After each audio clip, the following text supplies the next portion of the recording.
ونعوذ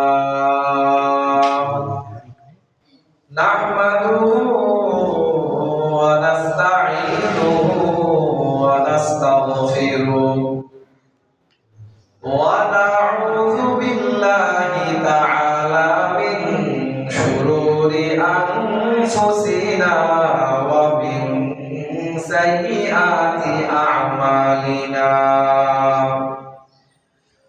من يهده الله فلا مضل له ومن يضلل فلا هادي له ونشهد أن لا إله إلا الله وحده لا شريك له ونشهد أن سيدنا ومولانا محمدا عبده ورسوله أما بعد فأعوذ بالله من الشيطان الرجيم بسم الله الرحمن الرحيم سبحان الذي أسرى بعبده ليلا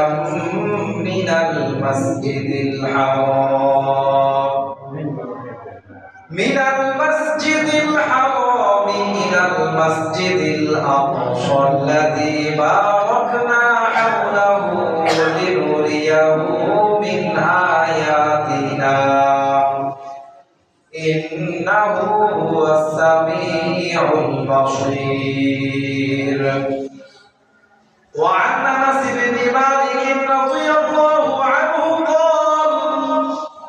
قال رسول الله صلى الله عليه وسلم فرضت على النبي صلى الله عليه وسلم الصلوات 50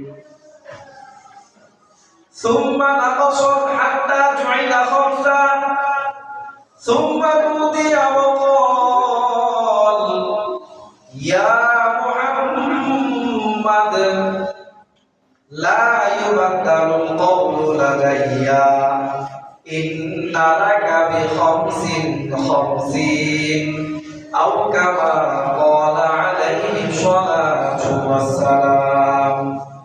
بارك الله لنا في القرآن العظيم ونفعنا وإياكم بالآيات والذكر الحكيم.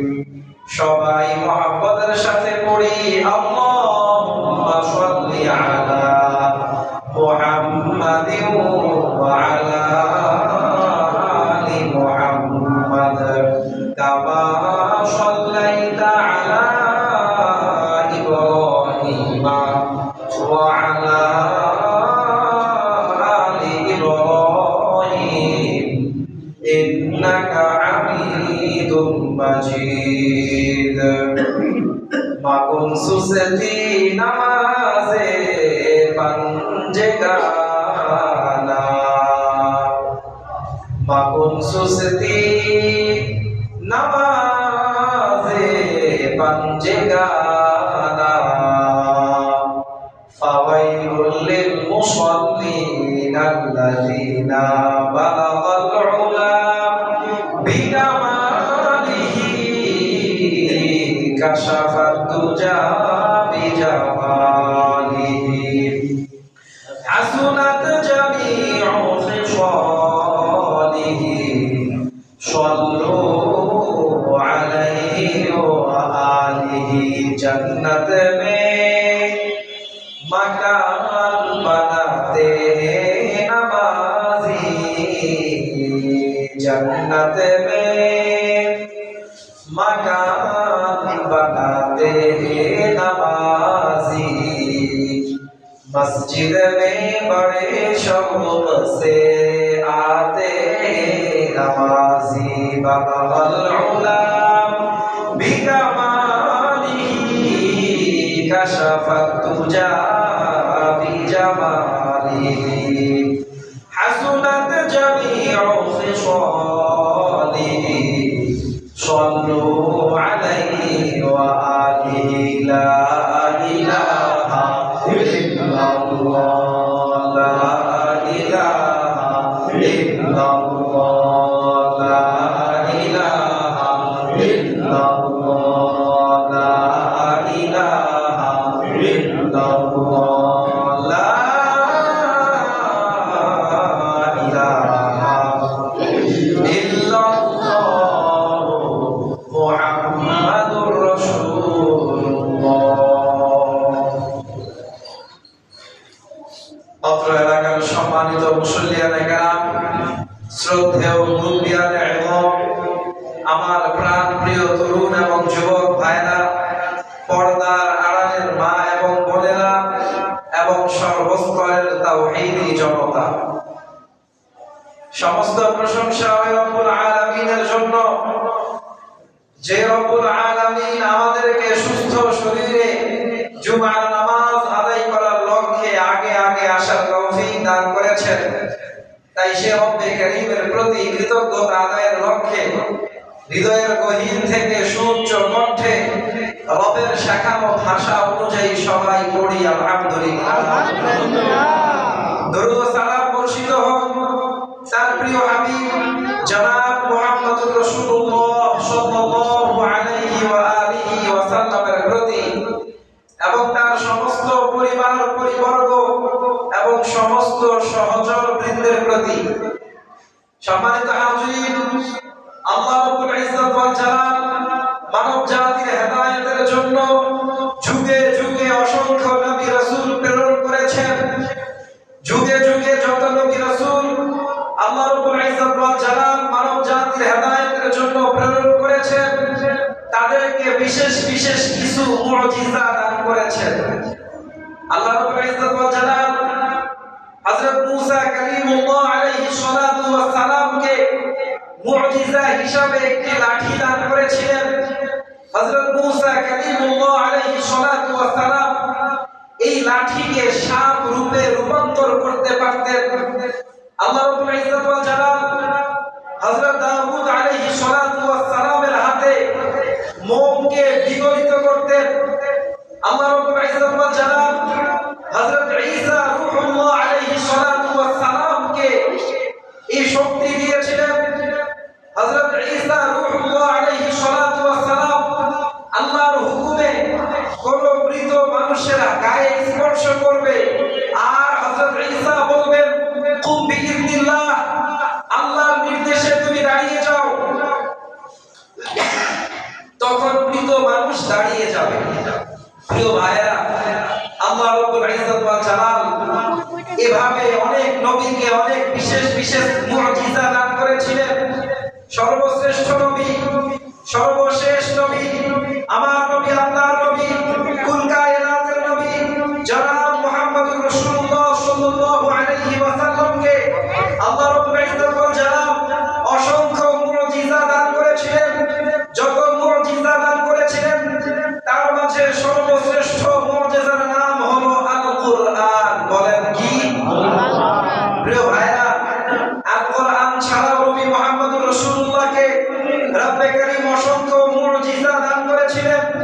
যতগুলো মুজিজা দান করেছিলেন তার মধ্য হতে অন্যতম আরেকটি মুজিজার নাম হলো নবী মুহাম্মদুর রাসূলুল্লাহ সাল্লাল্লাহু আলাইহি ওয়াসাল্লামের ইসরা এবং মিরাজ। কি বললাম? বলেন, ইসরা এবং মিরাজ। প্রিয় ভাইরা, আপনারা অনেক ভাইরা ইসরা এবং মিরাজ এই দুটি আরবি শব্দ শুনেছেন কিনা? এখন রজব মাস চলছে, অনেক মুহাদ্দিসিনে কেরামের বক্তব্য, অনেক মুফাসসিরিনে কেরামের বক্তব্য, রজব মাসে নবী মুহাম্মদুর রাসূলুল্লাহ সাল্লাল্লাহু আলাইহি ওয়াসাল্লামের মিরাজ সংঘটিত হয়েছিল। এবং অনেক মানুষ বর্তমানেও এই ধারণা পোষণ করে রজব মাসে নবী মুহাম্মদুর রাসূলুল্লাহ সাল্লাল্লাহু আলাইহি ওয়াসাল্লামের ইসরা এবং মিরাজ সংঘটিত হয়েছে। প্রিয় ভাইরা, যেহেতু রজব মাসে অনেকে নবী মুহাম্মদুর রাসূলুল্লাহর মিরাজ এবং ইসরা সংঘটিত হওয়ার ধারণা পোষণ করেন,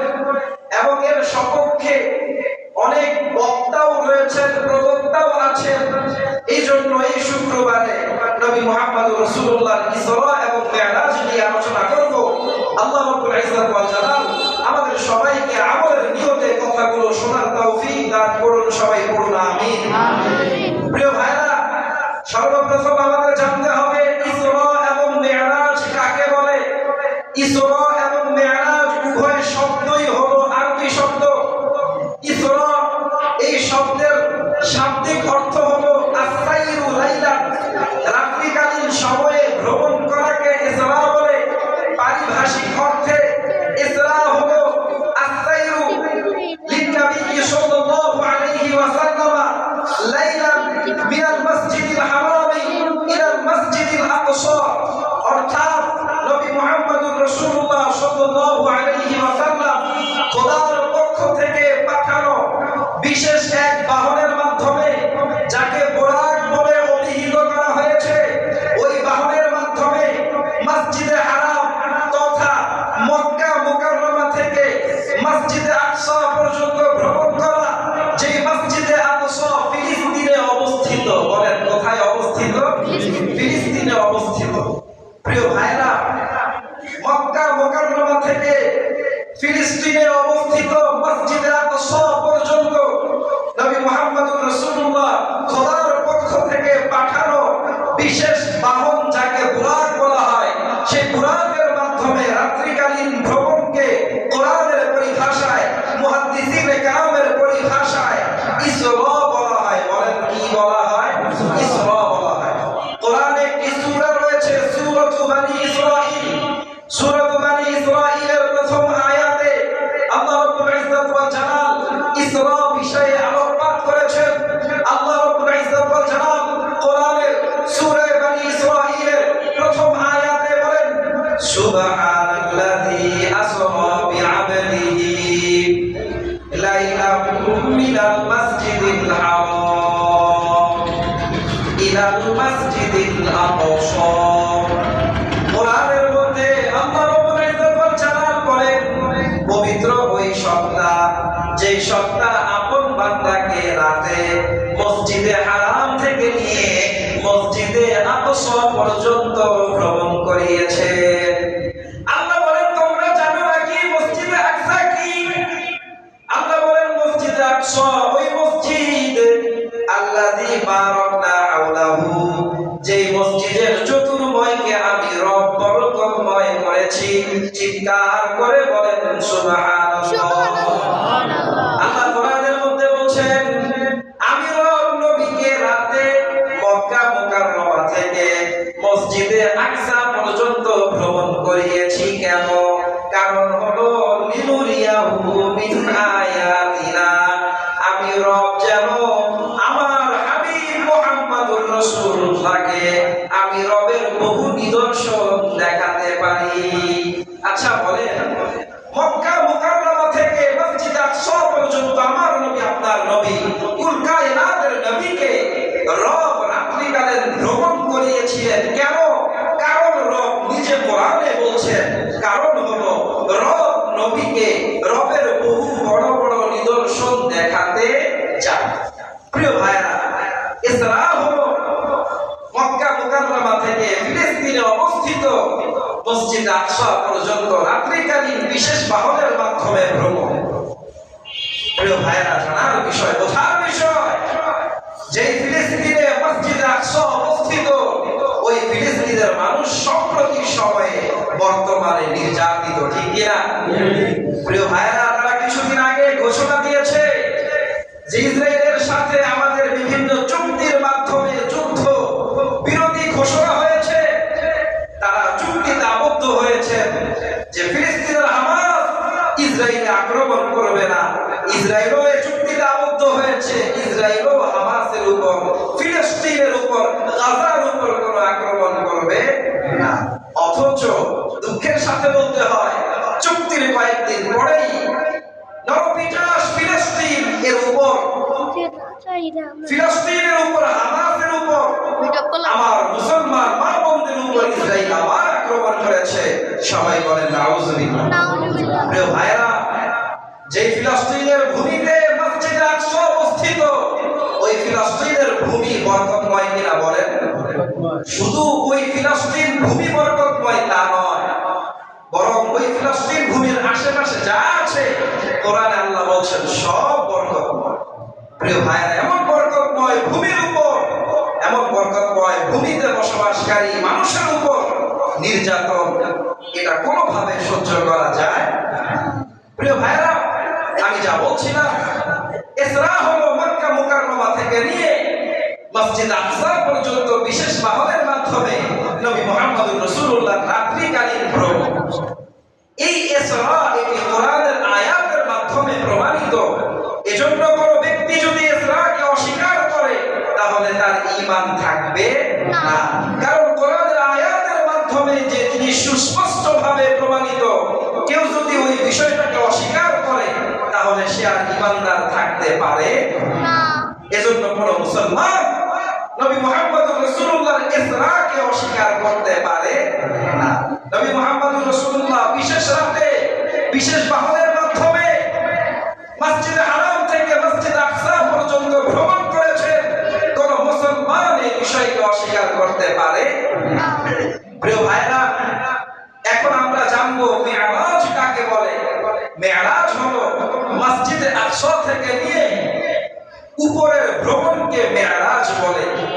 আল্লাহ রাব্বুল ইজ্জত ওয়াল জালাল ওই রাতে নবী মুহাম্মদুর রাসূলুল্লাহকে বিশেষ বাহন বুরাকের মাধ্যমে মসজিদ আকসা থেকে নিয়ে ঊর্ধ্ব আকাশে ভ্রমণ করিয়েছিলেন। প্রথম আকাশে ভ্রমণ করিয়েছিলেন, দ্বিতীয় আকাশে ভ্রমণ করিয়েছিলেন, তৃতীয় আকাশে ভ্রমণ করিয়েছিলেন, চতুর্থ আকাশে ভ্রমণ করিয়েছিলেন, পঞ্চম আকাশে ভ্রমণ করিয়েছিলেন, ষষ্ঠ আকাশে ভ্রমণ করিয়েছিলেন, সপ্তম আকাশে ভ্রমণ করিয়েছিলেন। এমনকি সপ্তম আকাশের পরে সিদরাতুল মুনতাহা রয়েছে, সিদরাতুল মুনতাহায় ভ্রমণ করিয়েছিলেন।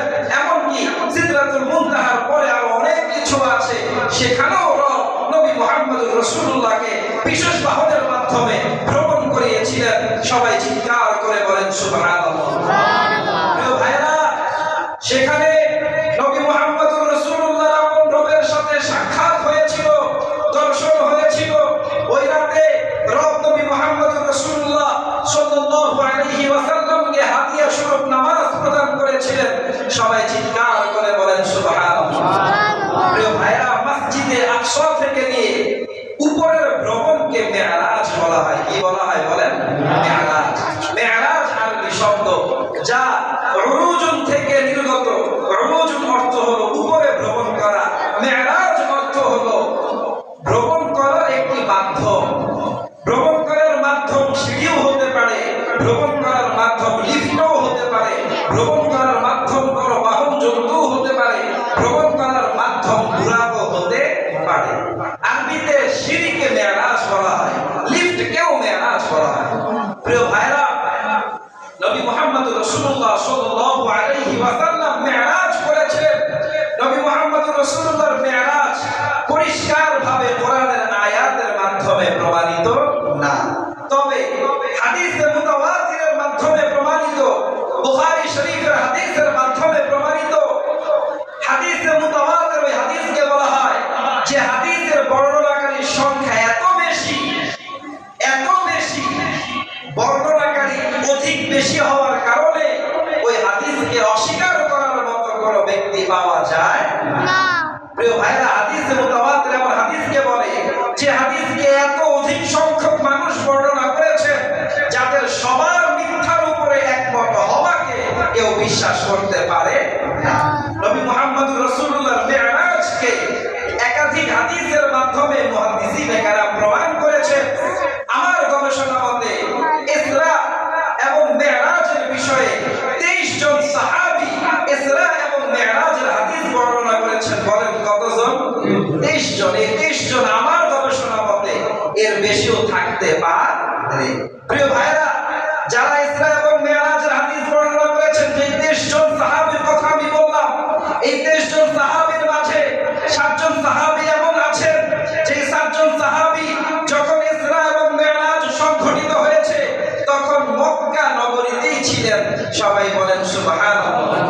প্রিয় ভাইরা, ইসরা এবং মেরাজের হাদিস বর্ণনা করেছেন হযরত ওমর, ইসরা এবং মেরাজের হাদিস বর্ণনা করেছেন হযরত আলী, ইসরা এবং মেরাজের হাদিস বর্ণনা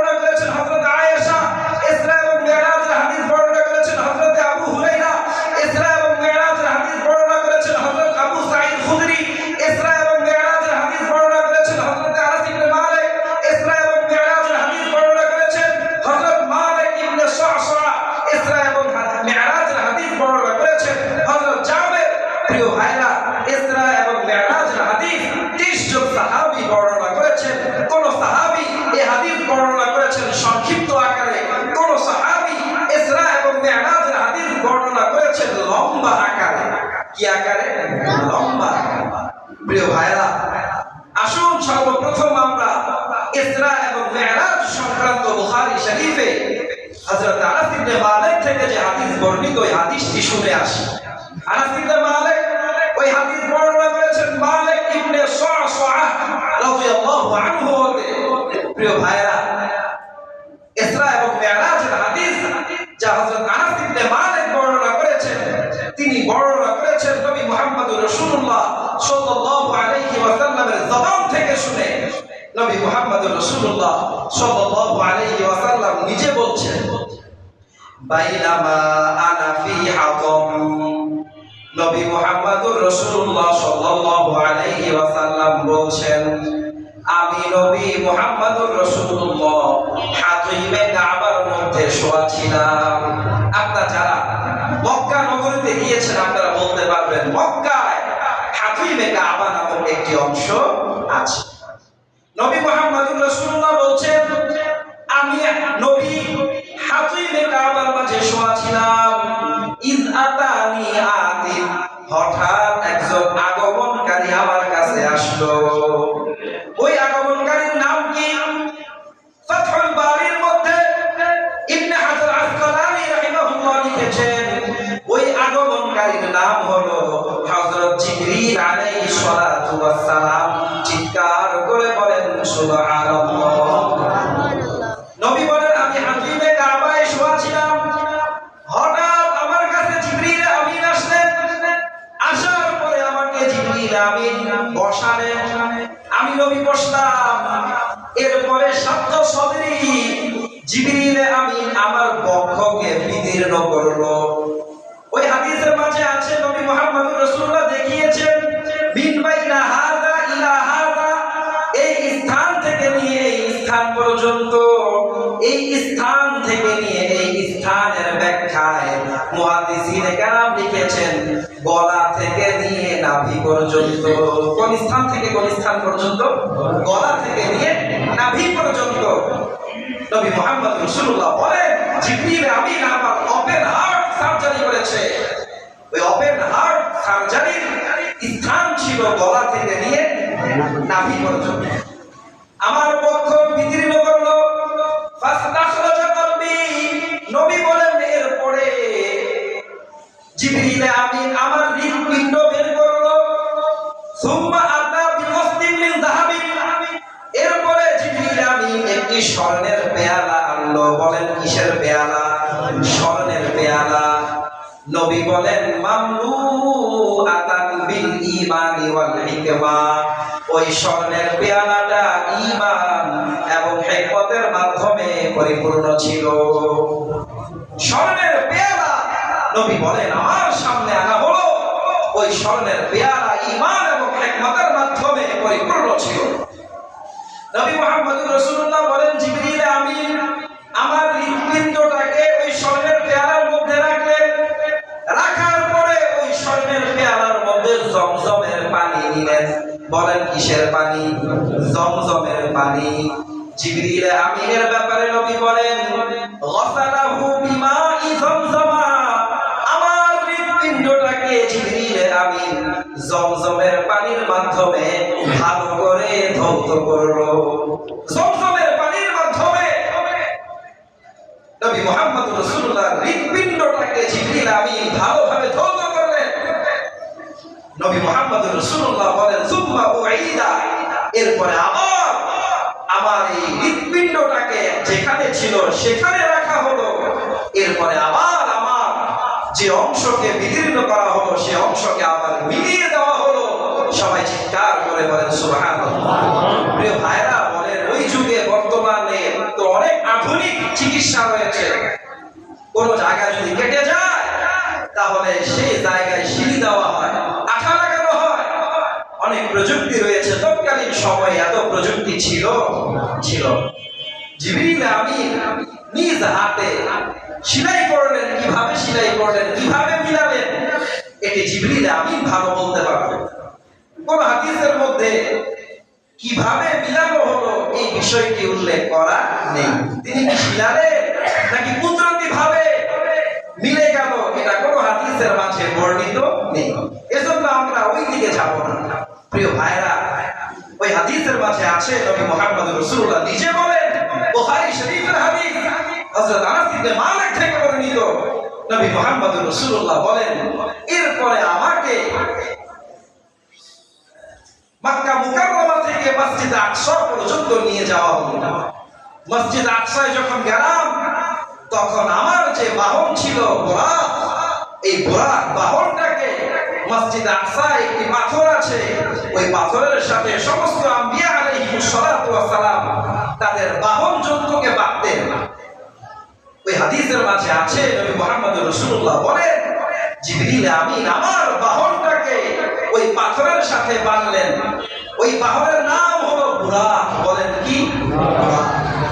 নবী মুহাম্মদ রাসূলুল্লাহ বলেন, ওই বুরাকের সিফত আর গুণ আর বৈশিষ্ট্য তোমরা শুনো। ওই বুরাক ফাওকাল হিমারি দুনাল বগনি, ওই বুরাক গাধার চেয়ে বড়, খচ্চরের চেয়ে ছোট। বলেন, গাধার চেয়ে বড়, খচ্চরের চেয়ে ছোট। আবিয়াদ, ওই বুরাকের রং হলো সাদা। ইয়াদউ নাদরাহু ইলা মুনতাহা হাফিরাতিহি, ওই বুরাক তার দৃষ্টির শেষ সীমা যেখানে পড়ে সেখানে পাও রাখে। এত দ্রুত চলে, তার দৃষ্টির সীমা যেখানে শেষ হয় সেখানে এই বুরাক পা রাখে।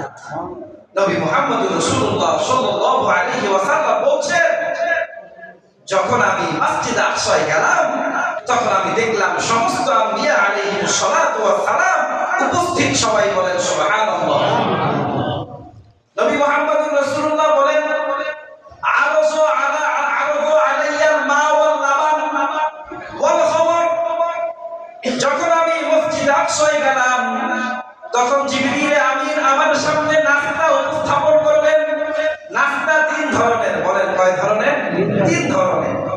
যখন নবী মুহাম্মদ রাসূলুল্লাহ মসজিদ আকসায় গেলেন, জিবরিল আমিন নবী মুহাম্মদ রাসূলুল্লাহকে তিন ধরনের নাস্তা দিলেন। কয় ধরনের নাস্তা? তিন ধরনের। প্রথম হলো আল মা, পানি। দ্বিতীয় হলো আল খামর, মদ। তৃতীয় হলো আল লাবান, দুধ। প্রিয় ভাইরা, এরপরে জিবরিল আমিন নবীকে বললেন, ইখতার, আপনার যেটা পছন্দ হয় সেটাই আপনি গ্রহণ করুন। নবী মুহাম্মদ রাসূলুল্লাহ দুধকে গ্রহণ করলেন। ইখতার আল লাবানা, নবী দুধকে গ্রহণ করলেন। সবাই বলেন সুবহানাল্লাহ।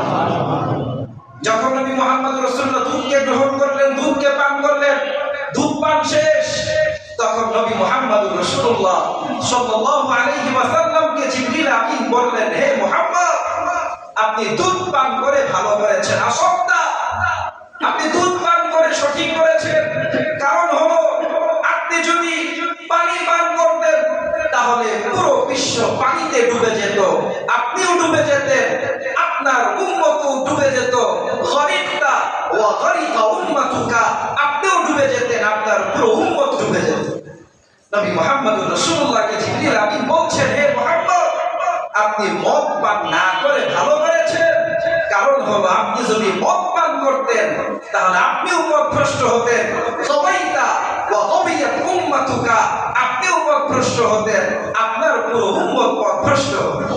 প্রিয় ভাইরা, জিবরিল আমিন নবী মুহাম্মদ রাসূলুল্লাহকে বলছেন, হে মুহাম্মদ, আসক্তা, আপনি দুধ পান করে ভালো করেছেন। প্রিয় ভাইরা, নবী মুহাম্মদ রাসূলুল্লাহ সাল্লাল্লাহু আলাইহি ওয়াসাল্লাম নাস্তা গ্রহণ শেষ। এরপর জিবরিল আমিন নবীকে নির্দেশ দিলেন, সমস্ত আম্বিয়া আলাইহিস সালাতু ওয়াস সালামকে আপনি 2 রাকাত নামাজ পড়াবেন। আপনার ইমামতের মাধ্যমে সবাই 2 রাকাত নামাজ পড়বে। কারণ আপনি সর্বশ্রেষ্ঠ নবী, আপনি সর্বশ্রেষ্ঠ রাসূল, আপনি ইমামুল মুরসালিন, সমস্ত আম্বিয়া আলাইহিস সালাতু ওয়াস সালামের ইমাম। নবী মুহাম্মদ রাসূলুল্লাহ সাল্লাল্লাহু আলাইহি ওয়াসাল্লাম জিবরিল আমিনের নির্দেশে 2 রাকাত নামাজ পড়ালেন। নবী মুহাম্মদ রাসূলুল্লাহর ইমামতের মাধ্যমে সমস্ত আম্বিয়া আলাইহিস সালাতু ওয়াস সালাম 2 রাকাত নামাজ পড়লেন। বলেন, কয় রাকাত? 2 রাকাত নামাজ পড়লেন। নামাজ শেষ। এরপরে নবী মুহাম্মদ রাসূলুল্লাহকে জিবরিল আমিন নবী মুহাম্মদুর রাসূলুল্লাহ সাল্লাল্লাহু আলাইহি ওয়াসাল্লাম আবার বুরাক নামক বাহনের উপর উঠলেন। বুরাক নামক বাহন চলতে শুরু করলো। বুখারী শরীফের হাদিসের মাঝে এসেছে, হযরত আনাস ইবনে মালিক থেকে বর্ণিত, নবী মুহাম্মদুর রাসূলুল্লাহ সাল্লাল্লাহু আলাইহি ওয়াসাল্লাম মসজিদ আকসা থেকে যখন বুরাক নামক বাহনের উপর আরোহণ করলেন, আরোহণ করে নবী মুহাম্মদুর রাসূলুল্লাহ সাল্লাল্লাহু আলাইহি ওয়াসাল্লাম যখন চলতে শুরু করলেন, তখন পথিমধ্যে নবী মুহাম্মদুর রাসূলুল্লাহ রাআ আজুজান, একজন বৃদ্ধ মানুষকে দেখলেন। বলেন কাকে? একজন বৃদ্ধ মানুষকে দেখলেন। যখন নবী একজন বৃদ্ধ মানুষকে দেখলেন, তখন নবী তার দিকে তাকালেন। ওই লোক নবীকে দেখে সালাম প্রদান করলো এবং বলল, হালুম্মা ইয়া মুহাম্মদ, হে মুহাম্মদ তুমি আমার কাছে আসো। হযরত জিবরিল আলাইহিস সালাতু ওয়াস সালাম নবী মুহাম্মদুর রাসূলুল্লাহকে বললেন, ইফ, আপনি থামুন, আপনি তার দিকে তাকাবেন না, তার সালামের উত্তর প্রদান করবেন না। নবী মুহাম্মদুর রাসূলুল্লাহ সাল্লাল্লাহু আলাইহি ওয়াসাল্লাম বুরাকের উপরে আরোহণ করে চলতে শুরু করলেন। একটু দূর যাওয়ার পরে নবী মুহাম্মদুর রাসূলুল্লাহ সাল্লাল্লাহু আলাইহি ওয়াসাল্লাম আরেকজন ব্যক্তিকে দেখলেন। রাআ রাজুলান আখার, তিনি আবার আরেকজন ব্যক্তিকে দেখলেন। ওই ব্যক্তিও নবী মুহাম্মদুর রাসূলুল্লাহকে সালাম দিল। সালাম দিয়ে বলল, হালুম্মা ইয়া মুহাম্মদ, হে মুহাম্মদ তুমি আমার কাছে আসো। জিবরিল আমিন বললেন, ইফ আনতা ইয়া মুহাম্মদ, হে মুহাম্মদ আপনি থামুন, আপনি তার সালামের উত্তর প্রদান করবেন না, তার সাথে কোনো কথা বলবেন না। নবী মুহাম্মদুর রাসূলুল্লাহ সাল্লাল্লাহু আলাইহি ওয়াসাল্লাম বুরাকের মাধ্যমে চলতে লাগলেন। যখন আরেকটু সামনে অগ্রসর হলেন, তখন নবী মুহাম্মদুর রাসূলুল্লাহ সাল্লাল্লাহু আলাইহি ওয়াসাল্লাম আরেকজনকে দেখতে পেলেন। তিনি নবী মুহাম্মদুর রাসূলুল্লাহকে সালাম দিলেন, আসসালামু আলাইকা ইয়া আউয়ালু, আসসালামু আলাইকা ইয়া আখিরু, আসসালামু আলাইকা ইয়া হাশিরু। এই শব্দের মাধ্যমে তিনি নবী মুহাম্মদুর রাসূলুল্লাহকে সালাম দিতে লাগলেন। তখন জিবরিল আমিন নবী মুহাম্মদুর রাসূলুল্লাহকে বললেন, উরদুদি সালাম ইয়া মুহাম্মদ, হে মুহাম্মদ আপনি তার সালামের উত্তর প্রদান করুন। সবাই জোরে বলেন সুবহানাল্লাহ। আপনি সালামের উত্তর প্রদান করুন। নবী মুহাম্মদুর রাসূলুল্লাহ সাল্লাল্লাহু আলাইহি ওয়াসাল্লাম সালামের উত্তরে বললেন, ওয়া আলাইকুমুস সালামু ওয়া রাহমাতুল্লাহি ওয়া বারাকাতুহু। নবী মুহাম্মদুর রাসূলুল্লাহ সাল্লাল্লাহু আলাইহি ওয়াসাল্লাম বুরাক নামক বাহনের মাধ্যমে সামনে অগ্রসর হতে লাগলেন। সামনে অগ্রসর হওয়ার পরে আবার আরেকজন ব্যক্তিকে দেখতে পেলেন। ওই ব্যক্তিও নবী মুহাম্মদুর রাসূলুল্লাহকে বললেন, আসসালামু আলাইকা ইয়া আউয়ালু, আসসালামু আলাইকা ইয়া আখিরু, আসসালামু আলাইকা ইয়া হাশিরু।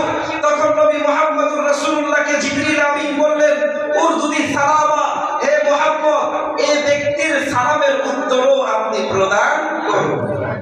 প্রিয় ভাইরা, চমৎকার হাদিস। নবী মুহাম্মদুর রাসূলুল্লাহ ওই ব্যক্তির সালামের উত্তর প্রদান করলেন, ওয়া আলাইকুমুস সালামু ওয়া রাহমাতুল্লাহি ওয়া বারাকাতুহু। বুখারীর হাদিস। নবী মুহাম্মদুর রাসূলুল্লাহ সাল্লাল্লাহু আলাইহি ওয়াসাল্লাম আরো সামনে অগ্রসর হলেন। নবী মুহাম্মদুর রাসূলুল্লাহ সাল্লাল্লাহু আলাইহি ওয়াসাল্লাম আবার আরেকজন ব্যক্তিকে দেখতে পেলেন। ওই ব্যক্তি নবী মুহাম্মদুর রাসূলুল্লাহকে বলল, আসসালামু আলাইকা ইয়া আউয়ালু, আসসালামু আলাইকা ইয়া আখিরু, আসসালামু আলাইকা ইয়া হাশিরু। তখন নবী মুহাম্মদুর রাসূলুল্লাহকে জিবরিল আমিন বললেন, উরদুদি সালাম ইয়া মুহাম্মদ, হে মুহাম্মদ সাল্লাল্লাহু আলাইহি ওয়াসাল্লাম আপনিও তার উত্তর প্রদান করুন। নবী মুহাম্মদুর রাসূলুল্লাহ বললেন, ওয়া আলাইকুমুস সালামু ওয়া রাহমাতুল্লাহি ওয়া বারাকাতুহু। প্রিয় ভাইরা, বলেন তো পথিমধ্যে কয়জনের সাথে সাক্ষাৎ হওয়ার কথা হাদিসে আসলো? বলেন তো 5 জন। কয়জন? প্রথমে একজন বৃদ্ধ, এরপরে রাস্তার পাশে আরেকজন, এরপরে পর্যায়ক্রমে 3 জন। 3 জনের বাক্য ছিল এক ধরনের, আসসালামু আলাইকা ইয়া আউয়ালু, আসসালামু আলাইকা ইয়া আখিরু, আসসালামু আলাইকা ইয়া হাশিরু। প্রিয় ভাইরা, যখন পথিমধ্যে যাদের সাথে সাক্ষাৎ হলো তাদের সাথে সাক্ষাৎ শেষ, সামনে নবী চলছেন, আর কাউকে দেখা যাচ্ছে না, তখন জিবরিল আমিন নবী মুহাম্মদুর রাসূলুল্লাহ সাল্লাল্লাহু আলাইহি ওয়াসাল্লামকে বললেন, হে মুহাম্মদ পথিমধ্যে সাক্ষাৎ হওয়া 5 জন ব্যক্তির পরিচয় আপনি আমার থেকে শুনুন। প্রথম যে ব্যক্তির সাথে আপনার সাক্ষাৎ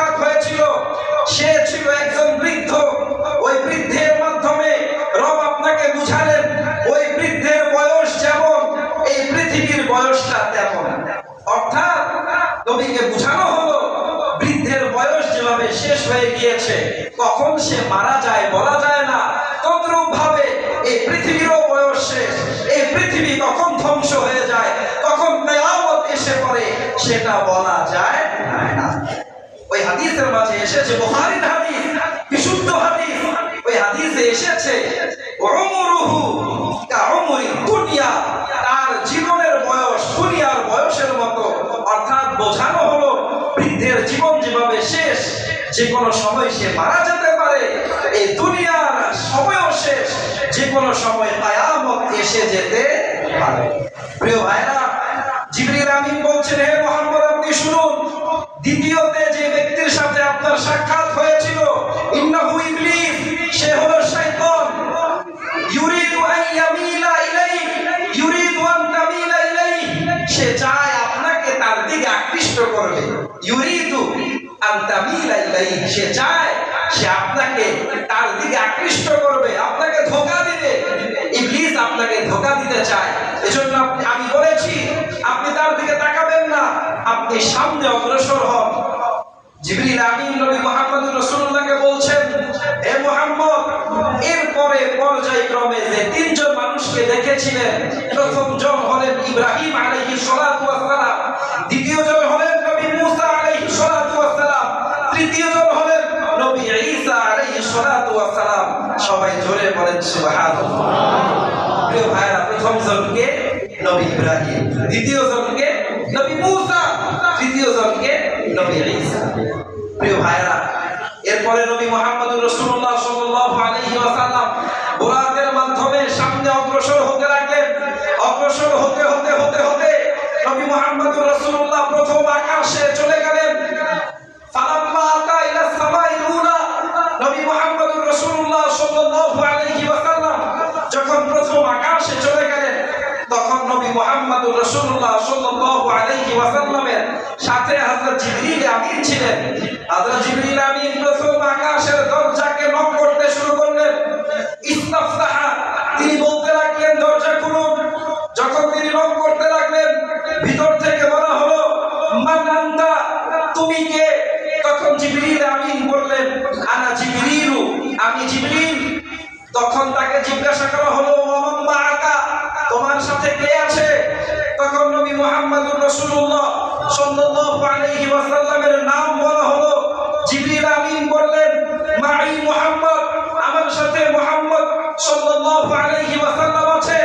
তখন ভিতর থেকে জিজ্ঞাসা করা হলো ওয়াকাদ উরসিলা ইলাইহি, তাকে কি এখানে ডেকে পাঠানো হয়েছে? জিবরিল আমিন বললেন নাম, হ্যাঁ তাকে ডেকে পাঠানো হয়েছে। তখন ভিতর থেকে দরজা খুলে দেওয়া হলো। নবী মুহাম্মদুর রাসূলুল্লাহ বলেন, আমি ভিতরে প্রবেশ করলাম। ভিতরে প্রবেশ করার পর দেখলাম ইদান আদম আলাইহিস সালাতু ওয়াস সালাম, সেখানে সাইয়্যিদুনা আদম আলাইহিস সালাতু ওয়াস সালাম উপস্থিত। সবাই চিৎকার করে বলেন সুবহানাল্লাহ। প্রিয় ভাইরা, সাইয়্যিদুনা আদম আলাইহিস সালাতু ওয়াস সালাম উপস্থিত। সাইয়্যিদুনা আদম আলাইহিস সালাতু ওয়াস সালাম কে দেখার পরে জিবরিল আমিন মুহাম্মদুর রাসূলুল্লাহকে বললেন সাল্লিম আনতা আলাইহি, হে মুহাম্মদ আপনি তাকে সালাম প্রদান করুন। নবী মুহাম্মদুর রাসূলুল্লাহ সাল্লাল্লাহু আলাইহি ওয়াসাল্লাম জিবরিল আমিনকে সালাম প্রদান করলেন, আসসালামু আলাইকুম ওয়া রাহমাতুল্লাহি ওয়া বারাকাতুহু। প্রিয় ভাইরা, হযরত আদম আলাইহিস সালাতু ওয়াস সালাম সালামের জবাব দিলেন। জবাব দেওয়ার পর বললেন মারহাবান বিল ইবনি সালিহি ওয়ান নবী সালিহি, আমার এই সন্তানকে আমি সুস্বাগতম জানাচ্ছি এবং নেককার নবীকে আমি সুস্বাগতম জানাচ্ছি। প্রিয় ভাইরা, প্রথম আকাশে সাইয়্যিদুনা আদমের সাথে সাক্ষাৎ হলো। এরপরে নবী মুহাম্মদুর রাসূলুল্লাহ আবার সামনে অগ্রসর হতে লাগলেন।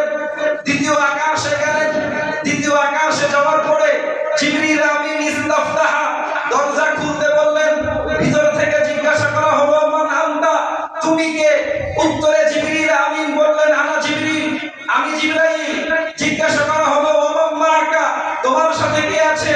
জিবরিল আমিন উত্তরে বললেন মুহাম্মদ, আমার সাথে মুহাম্মদ আছে। জিবরিল আমিনকে জিজ্ঞাসা করা হলো ওয়াকাদ উরসিলা ইলাইহি, তাকে কি ডেকে পাঠানো হয়েছে? উত্তরে জিবরিল আমিন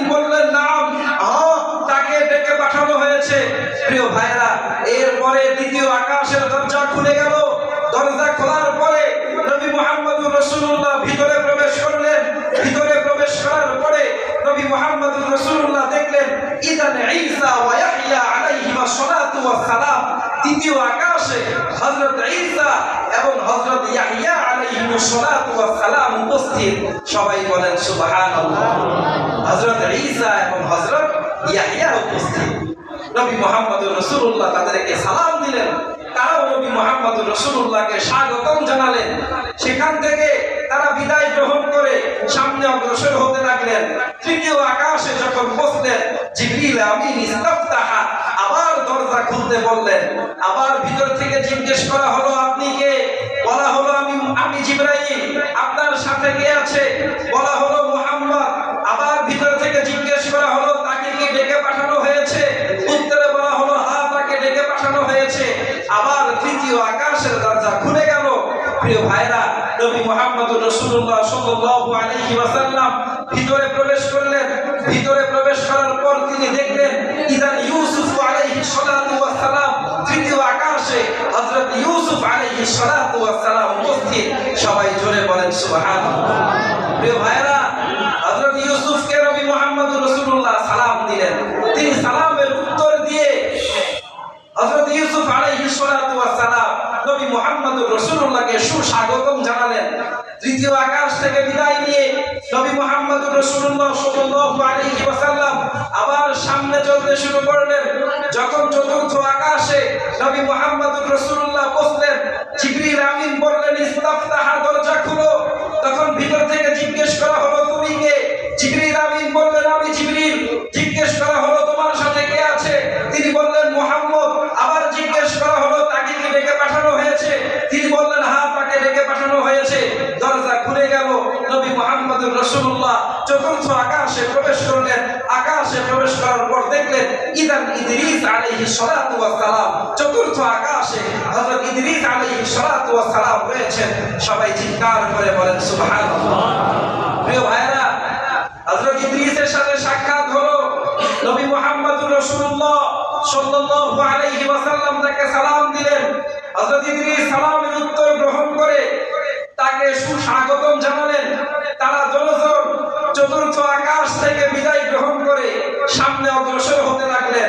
যখন পঞ্চম আকাশে পৌঁছলেন তখন আবার জিবরিল আমিন বললেন দরজা খুলো। যে প্রশ্নগুলো ইতিপূর্বে ছিল ওই প্রশ্নগুলো করার পরে এবং জিবরিল আমিন উত্তর প্রদানের পরে দরজা খুলে গেল। পঞ্চম আকাশে যাওয়ার পরে নবী মুহাম্মদুর রাসূলুল্লাহ দেখলেন ওই পঞ্চম আকাশে ইদান হারুন আলাইহিস সালাতু ওয়াস সালাম। পঞ্চম আকাশে হযরত হারুন আলাইহিস সালাতু ওয়াস সালাম দাঁড়িয়ে আছেন। সবাই জোরে বলেন সুবহানাল্লাহ। প্রিয় ভাইরা, হযরত হারুনের সাথে সাক্ষাৎ হলো। হযরত হারুনকে নবী সালাম দিলেন। হযরত হারুন সালামের উত্তর প্রদান করে তাকে সুস্বাগতম জানালেন। ওই পঞ্চম আকাশ থেকে নবী মুহাম্মদুর রাসূলুল্লাহ বিদায় গ্রহণ করে সামনে অগ্রসর হতে লাগলেন। যখন ষষ্ঠ আকাশে পৌঁছলেন আবার আগের মতো প্রশ্নোত্তর পর্ব হলো। প্রশ্নোত্তর পর্ব শেষ। আবার ষষ্ঠ আকাশের দরজা খুলে গেল। ষষ্ঠ আকাশে নবী মুহাম্মদুর রাসূলুল্লাহ প্রবেশের পরে নবী মুহাম্মদুর রাসূলুল্লাহ দেখলেন ওই ষষ্ঠ আকাশে ইদান মূসা আলাইহিস সালাতু ওয়াস সালাম। ষষ্ঠ আকাশে হযরত মূসা কালিমুল্লাহ আলাইহিস সালাতু ওয়াস সালাম উপস্থিত। সবাই জোরে বলেন সুবহানাল্লাহ। প্রিয় ভাইরা, তাকে নবী সালাম দিলেন। সালামের উত্তর দিয়ে তিনি নবী মুহাম্মদুর রাসূলুল্লাহকে সুস্বাগতম জানালেন। নবী মুহাম্মদুর রাসূলুল্লাহ ষষ্ঠ আকাশ থেকে বিদায় গ্রহণ করে সপ্তম আকাশে গেলেন। আগের মতো প্রশ্নোত্তর পর্ব হলো। সপ্তম আকাশের দরজা খুলে গেল। সপ্তম আকাশে যাওয়ার পরে নবী মুহাম্মদুর রাসূলুল্লাহ দেখলেন ইদান ইব্রাহিম আলাইহিস সালাতু ওয়াস সালাম। সপ্তম আকাশে হযরত ইব্রাহিম আলাইহিস সালাতু ওয়াস সালাম উপস্থিত। সবাই জোরে বলেন সুবহানাল্লাহ। প্রিয় ভাইরা, হযরত ইব্রাহিমকে নবী সালাম দিলেন। তিনি সালামের উত্তর দিয়ে তাকে স্বাগতম জানালেন। নবী মুহাম্মদুর রাসূলুল্লাহ বিদায় গ্রহণ করে সামনে অগ্রসর হলেন। কিছু দূর যাওয়ার পরে সিদরাতুল মুনতাহা এসে গেল। বলেন কি এসে গেল? সিদরাতুল মুনতাহা। সিদরা অর্থ হলো বড়ই গাছ আর মুনতাহা অর্থ হলো শেষ সীমা। সিদরাতুল মুনতাহা পুরো বাক্যের অর্থ হলো শেষ সীমার বড়ই গাছ। বলেন কি অর্থ? শেষ সীমার বড়ই গাছ। এই বড়ই গাছ একটি নিদর্শন, একটি মেসেজ দেয়। কি মেসেজ দেয়? যারা উপরে ভ্রমণ করে তারা ভ্রমণ নিজেরা করতে করতে সিদরাতুল মুনতাহা পর্যন্তই যেতে পারবে। তাদের ভ্রমণ সিদরাতুল মুনতাহাতেই শেষ। এই বড়ই গাছ বুঝায় সামনে যাওয়ার আর কোনো ক্ষমতা তোমার। এজন্য প্রিয় ভাইরা, যখন সিদরাতুল মুনতাহা পর্যন্ত নবী আসলেন, এখন আর সামনে যাওয়ার কোনো সুযোগ নাই। সিদরাতুল মুনতাহার পরেও যেতে পারবে, শর্ত হলো সিদরাতুল মুনতাহার পরে যারা থাকেন তারা ভিতর থেকে আসতে হবে, এসে এরপরে তাকে নিয়ে যেতে হবে। স্বেচ্ছায় সিদরাতুল মুনতাহার পরের অংশে যাওয়ার কারো সাধ্য নাই। নবী মুহাম্মদুর রাসূলুল্লাহকে অনুমতি দেওয়া হলো, বুরাকের মাধ্যমে আপনি সামনে অগ্রসর হন। নবী মুহাম্মদুর রাসূলুল্লাহ বুরাকের মাধ্যমে সামনে অগ্রসর হলেন। সিদরাতুল মুনতাহার পরের অংশে গেলেন। ওই অংশে নবীর সাথে জিবরিল ছিল কিনা সেটি কোনো হাদিসে বর্ণিত না। অথচ আমরা অনেকে ঘটনা বর্ণনার সময় বলি যে জিবরিল আমিন বললেন, হে মুহাম্মদ আমি আর সামনে যেতে পারবো না। এই কথা বলা হয়, এটি মুখে বলা কথা, কিন্তু কোন হাদিসের মাঝে পরিষ্কার পাওয়া যায় না। এটি ধারণা প্রসূত কথা হতে পারে, যেহেতু রবের সাথে নবী একান্তে কথা বলবেন, হতে পারে জিবরিল আমিন আর যায়নি বা তার যাওয়ার অনুমোদন ছিল না, হতে পারে। তবে নিশ্চিত ভাবে বলা যাবে না, কারণ কোন হাদিসের মাঝে পরিষ্কার বক্তব্য নেই যে জিবরিল আমিন যাননি বা গিয়েছেন। এজন্য জিবরিল আমিন গিয়েছেন কিনা বা যাননি এই বিষয়ে আমাদের আলোচনার কোনো দরকার নাই। প্রিয় ভাইরা, সিদরাতুল মুনতাহার পরের অংশে নবী মুহাম্মদুর রাসূলুল্লাহ গেলেন। যাওয়ার পরে দেখলেন ওই অংশে অনেক গাছ রয়েছে, বড় বড় গাছ। ওই গাছ এত বড়, নবী মুহাম্মদুর রাসূলুল্লাহ বুখারীর হাদিসের মাঝে বলছেন ওই গাছের এক একটা ফল হিজল অঞ্চলের মটকার মতো। বলেন হিজল অঞ্চলের মটকার মতো। আর ওই গাছের পাতা হাতির কানের মতো এত বড়। প্রিয় ভাইরা, যখন নবী মুহাম্মদুর রাসূলুল্লাহ সিদরাতুল মুনতাহার অপর পার্শ্বে গেলেন, তখন নবী মুহাম্মদুর রাসূলুল্লাহ সাল্লাল্লাহু আলাইহি ওয়াসাল্লাম জান্নাত দেখতে পেলেন। রাআল জান্নাতা ওয়ান নার, তিনি জান্নাত দেখতে পেলেন, তিনি জাহান্নাম দেখতে পেলেন। সিদরাতুল মুনতাহার অপর পার্শ্বে নবী মুহাম্মদুর রাসূলুল্লাহ চারটি নদী দেখতে পেলেন। বলেন কয়টি? চারটি নদী দেখতে পেলেন। বুখারী শরীফের হাদিসে এসেছে নাহরানি যাহিরান, দুটি নদী, বাহ্যিক নদী। এক নদীর নাম হলো আর নীলু, নীল নদী, আরেক নদীর নাম হলো ফুরাত, ফুরাত নদী। আরো দুইটি নদী তিনি দেখতে পেলেন। এই দুইটি নদী অভ্যন্তরীণ নদী, এই দুইটি নদী জান্নাতের নদী। সবাই চিৎকার করে বলেন সুবহানাল্লাহ। প্রিয় ভাইরা, সিদরাতুল মুনতাহার পরবর্তী অংশে নবী মুহাম্মদুর রাসূলুল্লাহ বাইতুল মামুর দেখতে পেলেন। এই বাইতুল মামুর একটি মসজিদ, যে মসজিদে ফেরেশতারা আসে। বাইতুল মামুর দেখতে পেলেন। নবী মুহাম্মদুর রাসূলুল্লাহ অনেক নিদর্শন দেখতে পেলেন। নবী মুহাম্মদুর রাসূলুল্লাহ রবের সাথে সাক্ষাৎ হলো। নবী মুহাম্মদুর রাসূলুল্লাহকে রব হাদিয়া হিসেবে 50 ওয়াক্ত নামাজ দিলেন। বলেন কত ওয়াক্ত নামাজ? 50 ওয়াক্ত নামাজ। 50 ওয়াক্ত নামাজ দিলেন।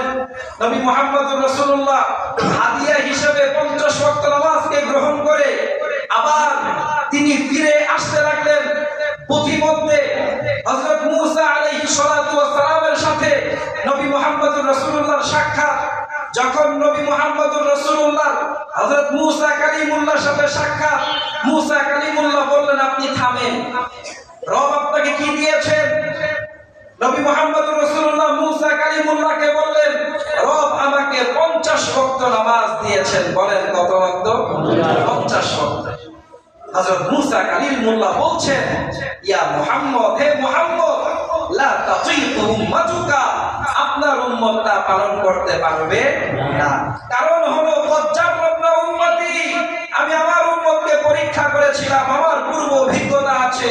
আমার উম্মতকে 2 ওয়াক্ত নামাজ দেওয়া হয়েছিল, তাও তারা ভালো করে পড়তে পারে নি। বলেন কয় ওয়াক্ত? 2 ওয়াক্ত। তারা কত শক্তিশালী ছিল আর আপনার উম্মত দুর্বল, তারা এই 50 ওয়াক্ত পড়তে পারবে না। আপনি তাড়াতাড়ি রবের কাছে যান, ইরজিউ ইলা রাব্বিক, রবের কাছে ফিরে যান। ফাসআলিত তাখফিফ, রবকে বলেন রব কমিয়ে দেন, আমার উম্মত আদায় করতে পারবে না। নবী মুহাম্মদুর রাসূলুল্লাহ রবের কাছে গেলেন, গিয়ে বললেন রব্বি ইসআল, রব্বি আসআলুত তাখফিফ, রব আমি চাচ্ছি আপনি কমিয়ে দেন। রব বলেন যাও 10 ওয়াক্ত কমিয়ে দিলাম। কয় ওয়াক্ত?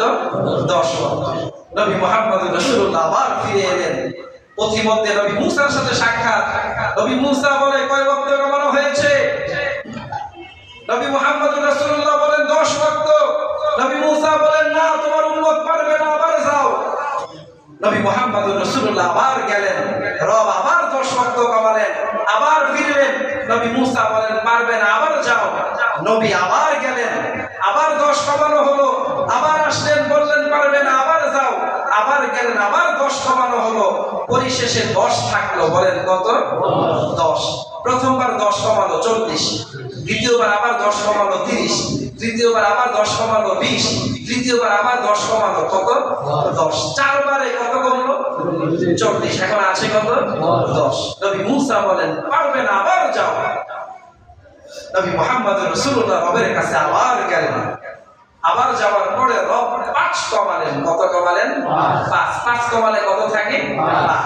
আবার আসলেন, নবী মুসা বললেন 5 পারবে না, আবার যাও, আরো কমাও। তখন নবী মুহাম্মদুর রাসূলুল্লাহ বললেন ইস্তাহিয়াইতু বিরব্বি, আমি আমার রবের ব্যাপারে লজ্জা বোধ করি। এখন যদি তিনি 5 কমিয়ে দেন আর কিছু থাকবে না, কোনো হাদিয়াই থাকবে না। আমি লজ্জা বোধ করি, আমি আর যাব না। নবী মুহাম্মদুর রাসূলুল্লাহ চলতে লাগলেন। গায়বী আওয়াজ এলো, বুখারী শরীফের হাদিস, গায়বী আওয়াজ এলো, রব বলছেন ইন্না লাকা বিখামসিন খামসিন, হে মুহাম্মদ শুনো, তোমার উম্মত 5 ওয়াক্ত নামাজ পড়বে, আমি রব 50 ওয়াক্ত নামাজের সওয়াব প্রদান করব। প্রিয় ভাইরা, গায়বী আওয়াজ আসলো, রব বলছেন লা ইউবাদদালুল কওলু লাদাইয়া, আমি রব যা বলি তার মাঝে কোনো পরিবর্তন হয় না। রব বলছেন আমি 50 বলেছি, 50ই থাকবে। রাকাত কমলে কি হয়েছে? সওয়াব কমানো হবে না। আচ্ছা বলেন, যদি 5 ওয়াক্ত নামাজ পড়লে 50 ওয়াক্ত নামাজের সওয়াব পাওয়া যায়, তাহলে 1 ওয়াক্ত নামাজে কয় ওয়াক্তের সওয়াব? 10 ওয়াক্ত। কয় ওয়াক্ত? প্রিয় ভাইরা, সময় শেষ, আরো আলোচনা ছিল, আলোচনা করব না। 1 মিনিটে আমি আলোচনা গোছাবো। একটি কথা বলবো, সেটি হলো আচ্ছা বলেন নবী মুহাম্মদুর রাসূলুল্লাহকে কেন আল্লাহ রাব্বুল ইজ্জত ওয়াল জালাল আকাশে নিয়ে গেলেন? তার কাছে কেন নিয়ে গেলেন?